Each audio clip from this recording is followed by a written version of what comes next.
Hello friends, आज मैं आपके सामने लेकर आई हूँ एक्टिव से पैसिव बनाने का बहुत ही शानदार रूल। यहाँ पर लिखा है राम राइट्स अ लेटर। इसको हम ट्रांसलेट कैसे करेंगे, यानी कि पैसिव में कैसे बनाएंगे।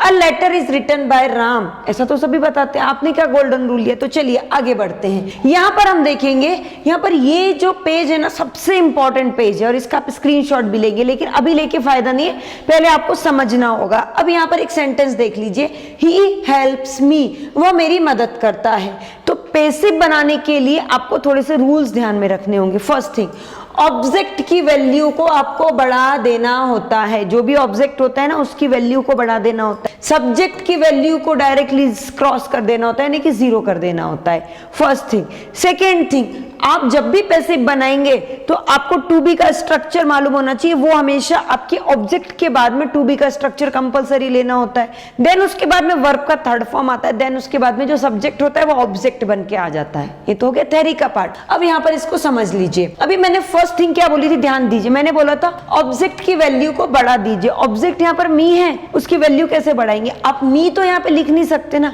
इसलिए आपको मी का आई करना होगा, क्योंकि आपको ये मालूम होगा आई का मी होता है। मी ऑब्जेक्ट है, आई सब्जेक्ट है, तो हमने मी के प्लेस पर यहाँ पर आई कर दिया। अब क्या करना है, सेकेंड थिंग, ये ऑब्जेक्ट हो गया, इसका मतलब ऑब्जेक्ट है। ऑब्जेक्ट के बाद हमने क्या लिखा है, हेल्पिंग वर्ब लेनी होगी। हेल्पिंग वर्ब मतलब टू बी का जो फॉर्मेशन है वो आपको लेना होता है, क्योंकि पैसिव बनाने के लिए टू बी का फॉर्मेशन बहुत इंपॉर्टेंट होता है। Am is are, was were, be, being, been, इसमें से कोई ना कोई एक वर्ड आपको आपके पैसिव बनाने में लगाना होता है। लगाएं कौन सा, अभी क्वेश्चन है मैम लगाएं कौन सा। तो देखिए यहां पर आपका सब्जेक्ट क्या बन गया है, ऑब्जेक्ट को आपने सब्जेक्ट बना दिया आई।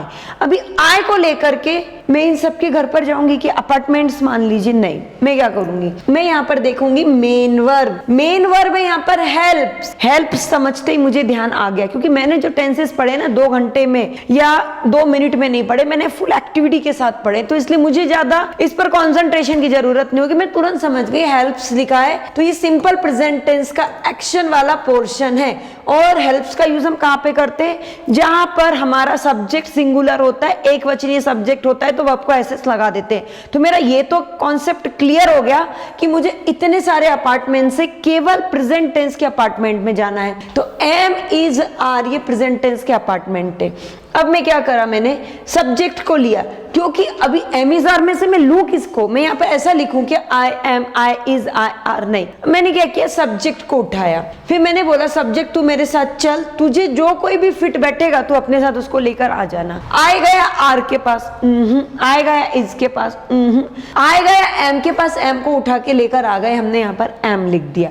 इट मीन्स व्हाट, ऑब्जेक्ट के हिसाब से आपको फॉर्मेशन लेना पड़ता है, लेकिन किस अपार्टमेंट में आपको जाना है ये मालूम करने के लिए आपको मेन वर्ब का यूज करना होता है। इस हेल्प्स ने मुझे बताया कि आपको एम इज आर में से एक चॉइस करना होगा, लेकिन जो मेरा सब्जेक्ट था उसने मुझे क्लियर कर दिया कि एम इज आर में से आपको केवल एम को लेना है, तो मैंने लिखा आई एम। हो गया ना यहाँ से। और ध्यान रखिए इसमें से एक ना एक हमेशा पैसिव वॉइस में आएगा। नेक्स्ट था वर्ब का थर्ड फॉर्म। हेल्प का थर्ड फॉर्म हेल्प्ड होता है, कर दिया। अब उसको आपको पैसिव वॉइस बनाने में बाय का यूज करना होता है। और गाइस यहाँ पर जो आपको ही दिखाई दे रहा है ना, इसको आपको ऑब्जेक्ट बना देना होगा, क्योंकि लास्ट में कभी सब्जेक्ट नहीं आता, इसलिए आपने क्या किया, ही का हिम कर दिया, आप देख सकते हैं। तो क्या समझ में आया, तो जो ऑब्जेक्ट होता है, ये ऑब्जेक्ट था, इसको सब्जेक्ट बना देना है। उसके बाद आपको मेन वर्ब पर फोकस करना है। मेन वर्ब किस कैटेगरी का है, प्रेजेंट का है, पास्ट का है, फ्यूचर का है, ये आपको थोड़ा सा दिमाग लगा लेना। अगर प्रेजेंट का है तो ऊपर जाओ, पास्ट का है तो नीचे जाओ।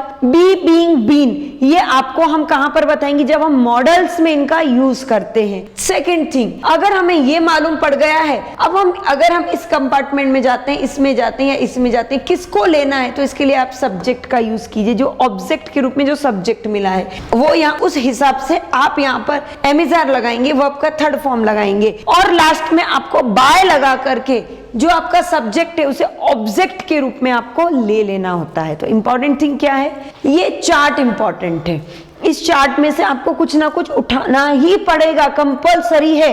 अगर पहले से ही सेंटेंस में एम है तो भी इसमें से आपको कुछ ना कुछ लेना होगा, अदरवाइज आप पैसिव वॉइस नहीं बना सकते हैं। अगर आपको ये चीज समझ में आई है तो यहाँ पर हम इसको सॉल्व भी कर लेते हैं। अगर नहीं समझ में आया, बहुत ईजी है, आप इस वीडियो को फिर से रिकैप करके देखिए, ठीक है। चलो अब हम बनाते हैं sentences. He is doing this work बनाइए, आपको 1 मिनट का टाइम देती हूँ मैं। चलिए अब हम आते हैं सेंटेंसेस पर।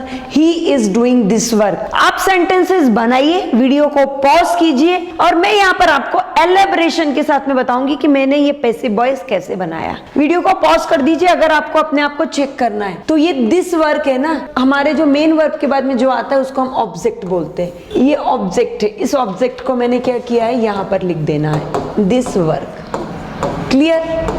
अब देखिए, दिस वर्क के बाद में मुझे इज डूइंग, हेल्पिंग वर्ब क्या मिली मुझे, इज। मेन वर्ब क्या है, डूइंग। ही इज डूइंग देखकर मुझे तुरंत समझ में आ गया कि प्रेजेंट कॉन्टिन्यूअस टेंस का सेंटेंस है। तो यहाँ पर हमें चेंज किस में करना है, मैं आपको बताती हूँ। ये जो इज है ना, दिस वर्क है, एक ही काम है, इसको एज इट इज लिख दीजिए। मैम आपने ये वाला इज लिख दिया है तो यहाँ से हमें कुछ नहीं लेना होगा, इससे गलत फहमी में मत रहिए। आपको यहाँ से भी कुछ ना कुछ लेना ही होगा। क्या लेना है मैम, तो देखिए यहाँ पर इज है, प्रेजेंट कॉन्टिन्यूस, थोड़ा सा आपको ध्यान से समझना होगा। ये प्रेजेंट कॉन्टिन्यूअस टेंस है, इज डूइंग आ रहा है। अब यहाँ पर अगर मैं इज ले लेती हूँ तो आगे मुझे क्या बोलेगा, प्रेजेंट कॉन्टिन्यूअस टेंस। इसके बाद में आपको वर्ब को आईएनजी लेना होगा। अगर मैं इस डूइंग को एज इट इज रख देती हूँ तो पैसिव वॉइस बोलेगा मेरा काम ही नहीं हुआ, मुझे वर्ब का थर्ड फॉर्म चाहिए। इस तरीके की प्रॉब्लम होगी। तो मैं एकदम इजी वाला आपको आंसर देती हूँ। इस इज को लेकर के मैं क्या करूंगी, मैं जाऊंगी ऐसे वर्ब को ढूंढूंगी जिसको आईएनजी हो। अभी आप मुझे बताइए, am is are was were be being been, किसमें आईएनजी है, एम इज आर में है, वॉज वर में है, बी में है, बीन है, अरे तो थर्ड फॉर्म है ना, हाँ बीइंग को आईएनजी है ना। तो अभी देखिए यहां पर मैं कर दूंगी बीइंग, बीइंग से काम हो गया। अभी देखिए बीइंग आ गया। अब ये डूइंग है ना, अभी देखो यहां से मैंने कुछ ना कुछ तो ले ही लिया, आप देख सकते हैं। अब ये डूइंग है ना, डूइंग को क्या करना है, वर्ब का थर्ड फॉर्म बनाना है। तो डू, डिड, डन, हो गया काम। बाय लगा दीजिए। और ही का क्या होता है, क्या होता है मालूम है ना, तो लिख दीजिए ना, क्या सोच रहे हो आप। दैट्स इट, बन गया। क्या समझ में आया? ये इज है ना, ये वाला इज नहीं है, ये सेंटेंस का इज है। इसीलिए हमें अपने सेंटेंस को हमने बैलेंस किया। हमने पहले तो पैसिव वॉइस का जो रूल था कि वर्ब का थर्ड फॉर्म आना चाहिए, आ गया। प्रेजेंट कॉन्टिन्यूअस टेंस का जो रूल था, एम इज आर के बाद में वर्ब को आईएनजी आनी चाहिए, आ गई। हो गया ना हमारा काम। तो इस तरीके से मैं आपको बहुत अच्छी ट्रिक्स देने वाली हूँ। वीडियो थोड़ा सा लंबा जरूर होगा लेकिन थोड़ा ध्यान से देखिए। You are doing this work, ये तो बहुत ईजी है, बना सकते हो ना, तो बना लीजिए ना, क्या प्रॉब्लम है।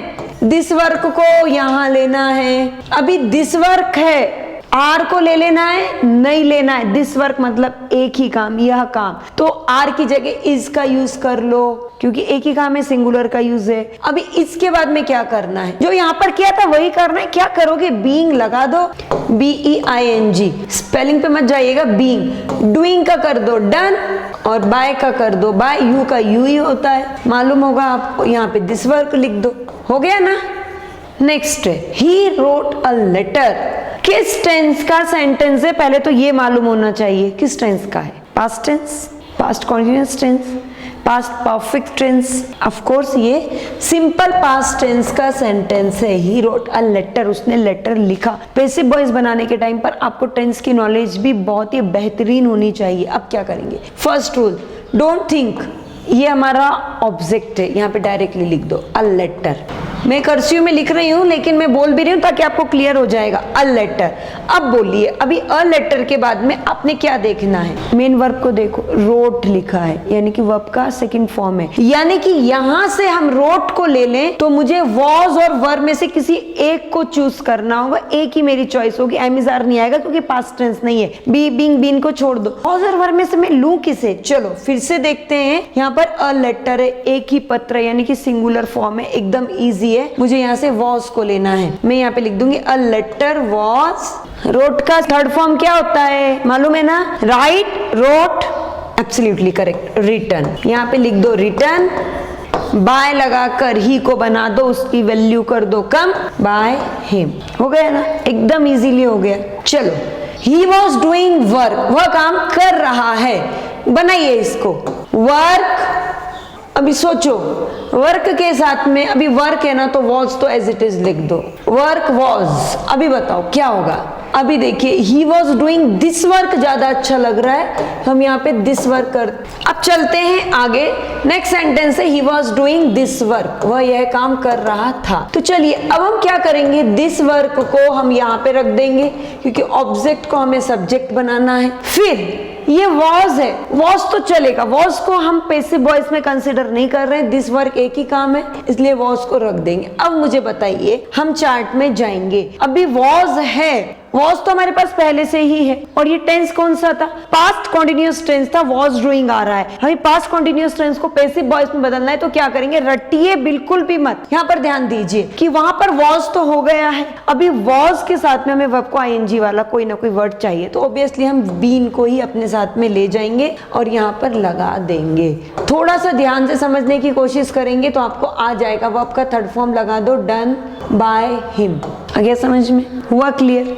This work was being done by him, ये वॉज है ना, ये वाला है, वो चार्ट वाला नहीं है, क्योंकि चार्ट में से एक ना एक वर्ड लेना ही पड़ेगा, इसलिए हमने वॉज पास्ट कॉन्टिन्यूअस टेंस है, तो वॉज के बाद में वर्ब को आईएनजी लगा दिया। फ्रेंड्स, यह वीडियो आगे भी जारी है, please watch till the end. लेकिन आपके लिए एक बेस्ट ऑफर है, अगर आप हमारा 60 to 90 days spoken English course with 200 recorded video lectures हमारे you can speak it an app से बहुत ही कम कीमत में बाय करते हो, तो आपको हमारी 4 किताबें आपके पते पे फ्री ऑफ कॉस्ट मिलती है। और हमारे बुक्स हैं the best spoken English book, A to Z grammar book, the structure of spoken English book and the best book for spelling, reading, writing and pronunciation.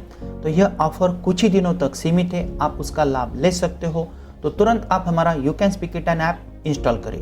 अब आ जाइए, he had done this work, tense कौन सा है, पहले tense का नाम मालूम होना चाहिए। ये टेंस है past perfect tense, perfect tense को हमें पैसिव वॉइस में बदलना है। चलो, पहले हमारा जो मेन काम होता है वो हम यहाँ पे कर देते हैं बिना सोचे, दिस वर्क। ज्यादा सोचिए मत। अभी दिस वर्क के बाद में एक चीज ध्यान रखिए, जो भी हेल्पिंग वर्ब रहती है ना, वो एज इट इज लिखनी होती है। बस आपको सिंपल प्रेजेंट टेंस और सिंपल पास्ट टेंस में हेल्पिंग वर्ब नहीं दिखेगी, बाकी सभी में हेल्पिंग वर्ब दिखने ही वाली है। अब ये हैड है, यहाँ पर आ गया है, ओके। अब हेड यहाँ पर आ गया है, हेड के बाद में हेड क्या बोल रहा है कि मेरे बाद में मुझे तुरंत वर्ब का थर्ड फॉर्म चाहिए। अब क्या करेंगे हम, तो हम यहाँ पर कुछ नहीं करेंगे, दिस वर्क हेड को ले जा करके हम यहाँ पर देखेंगे कि वर्ब का थर्ड फॉर्म, क्योंकि यहाँ से कुछ ना कुछ तो उठाना है। आप बोलेंगे मैम कुछ मत करो, आप ऐसा कर दो, this work had done by him, ऐसा नहीं कर सकते हम। चार्ट में से हमें कुछ ना कुछ तो कंपलसरी है, लेना ही पड़ेगा। अभी क्या करेंगे, हम यहाँ पर दिस वर्क के बाद में हेड, हेड के बाद में वर्ब का थर्ड फॉर्म ही लेंगे। Am is are was were be being, being में से वर्ब का थर्ड फॉर्म कौन सा है, मालूम है? नहीं मालूम तो ध्यान रखो, बीन वर्ब का थर्ड फॉर्म है और उस चार्ट में से लेना ही है, इसलिए यहाँ पर हैड बीन। और डन को एज इट इज लिख देंगे ना, वर्ब का थर्ड फॉर्म ही है डन, डन बाय हिम। हो गया क्लियर, कोई टेंशन? फिर से नहीं समझ में आता तो इसी वीडियो को दोबारा देखिए। नेक्स्ट है he will do this work, tense कौन सा है, नाम बोलिए, मालूम है ना, सिंपल फ्यूचर टेंस। इसका बनाइए पैसिव वॉइस, वीडियो को पॉज करके बनाइए ताकि आप अपने आप को चेक कर सके। पैसिव वॉइस बनाने का ये अकेला वीडियो नहीं, इससे पहले भी आपने बहुत सारे वीडियोस देखे, लेकिन आपका कंफ्यूजन आज भी एज इट इज है, क्योंकि आपको मालूम ही नहीं है कि मेन रूल, गोल्ड जो इसका गोल्डन रूल है वो क्या है। ये इसका गोल्डन रूल है। नेक्स्ट सेंटेंस है he will do this work, अपना काम शुरू कीजिए। हमें क्या करना है, पहले दिस वर्क को यहाँ पर ले लेना है, क्योंकि हमने बोला था कि ऑब्जेक्ट को सब्जेक्ट बना के यूज करना होता है। दिस वर्क आ गया और हेल्पिंग वर्ब है विल, उसको एज इट इज रख दीजिए। विल के बाद में आप लोगों को मालूम नहीं है तो ध्यान से समझ लीजिए, will, would, shall, should, can, could, may, might, must, ये सभी मॉडल्स होते हैं और मॉडल्स के बाद में वर्ब का फर्स्ट फॉर्म ही आता है। अब क्या करेंगे, उस चार्ट में से एक ऐसे वर्ड को पिक करेंगे जो वर्ब का फर्स्ट फॉर्म है। विल के बाद में हम एम लगाएंगे नहीं, विल के बाद में इज लगाएंगे नहीं, आर लगाएंगे ऑफ कोर्स नॉट, वॉज और वर्ब तो कभी आ ही नहीं सकता। बीन, बीइंग लगाएंगे, वर्ब को आईएनजी नहीं आएगा, वर्ब का थर्ड फॉर्म नहीं आएगा। तो हमें हमें यहाँ पर बी का यूज करना पड़ेगा, क्योंकि बी क्या है, वर्ब का फर्स्ट फॉर्म है। तो बस ध्यान रखिए, मॉडल आपको जहां पर भी दिखाई देगा, बिना सोचे समझे आप बी का यूज कर दीजिए। दिस वर्क विल बी, अभी इसके बाद में हमें क्या बनाना है, पैसिव वॉइस बनाना है, तो डू का हम कर देंगे डन, बाय लगा देंगे और कर देंगे ही का हिम। तो this work will be done by him, absolutely correct sentence है। I shall have done this work. अभी ये सेंटेंस कैसे बनेगा, कुछ नहीं करना है, दिस वर्क को एज इट इज यहाँ पर ले लो। ओके, दिस वर्क के बाद में जो भी हेल्पिंग वर्ब है उसको एज इट इज यहाँ पे रख दो। शाल हैव यहाँ पर हेल्पिंग वर्ब है, दिस वर्क शाल हैव। अभी क्या करना है, शाल हैव ले लिया, अभी यहाँ पर शाल हैव के बाद में हम डन नहीं ले सकते, हमें टू बी का फॉर्मेशन लेना होगा। तो अभी हम क्या करेंगे, यहाँ पर हम शाल हैव के बाद में हमें वर्ब का थर्ड फॉर्म लेना होगा। रीजन क्या है, क्योंकि ये जो सेंटेंस है ये फ्यूचर परफेक्ट टेंस का सेंटेंस है, फ्यूचर परफेक्ट टेंस में वर्ब का थर्ड फॉर्म ही चाहिए। तो हम यहाँ पर बीन को ले लेंगे, यहाँ पर हम लगाएंगे this work shall have been, verb का third form as it is लगा देंगे डन बाय मी। ओके, तो इस तरीके से ये कंस्ट्रक्शंस आपके बन जाएंगे। अब मैं लेती हूँ आपकी टेस्ट। ही फिनिशेस हिज वर्क आपको बनाना है, ही फिनिश्ड हिज वर्क आपको बनाना है, he will finish his work आपको ही बनाना है। ये तीनों सेंटेंस आप मुझे बना के कमेंट बॉक्स में लिखकर बताएंगे। अगर आपको नहीं समझ में आता है तो आप वहां पर केवल एक ही वर्ड लिखेंगे, मैम प्लीज बता दीजिए। अगर आपको नहीं समझ में आता है तो वहां पर आप अपनी क्वेरी लिख सकते हैं। ये सभी चीजें आप मुझे इन तीनों सेंटेंस को कैसे बनाना है कमेंट बॉक्स में जरूर बताइए। तो मिलते हैं आगे की वीडियो में। अगर नहीं आता है तो आप इसके बारे में भी क्वेश्चन करते हैं और मैं खुद आपको आंसर दूंगी। सो गाइस, मिलते हैं अगले वीडियो में, जब तक के लिए थैंक यू वेरी मच।